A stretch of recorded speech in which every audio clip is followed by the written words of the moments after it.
কৃষ্ণ ও মাখন চোরের মিষ্টি গল্প।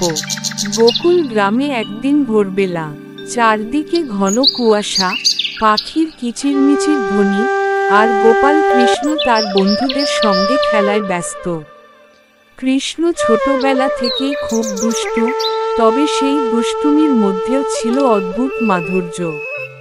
তিনি সবার মন জয় করে নিতে পারতেন। মাখনের প্রতি কৃষ্ণের ভালোবাসা।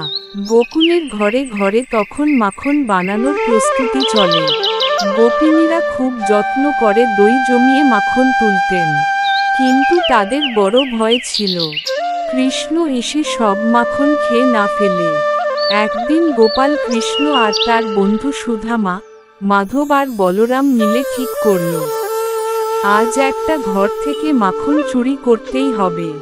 কৃষ্ণের দুষ্টুমির পরিকল্পনা। এক গোপিনীর ঘর খুব উঁচু, মাখনের হাড়ি ঝোলানো ছিল ছাদের ওপরে।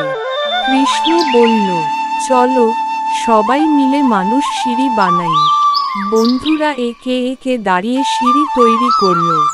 উপরে উঠে কৃষ্ণ হাসতে হাসতে মাখনের হাড়ি নামিয়ে আনল। সেই নিজের হাত দিয়ে সবার মুখে মাখন লাগিয়ে দিল। গোপিনীর চমক।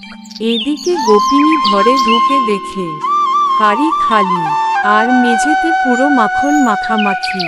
তিনি রাগে গলা তুললেন, কৃষ্ণ, তুমি আবার মাখন চুরি করলে?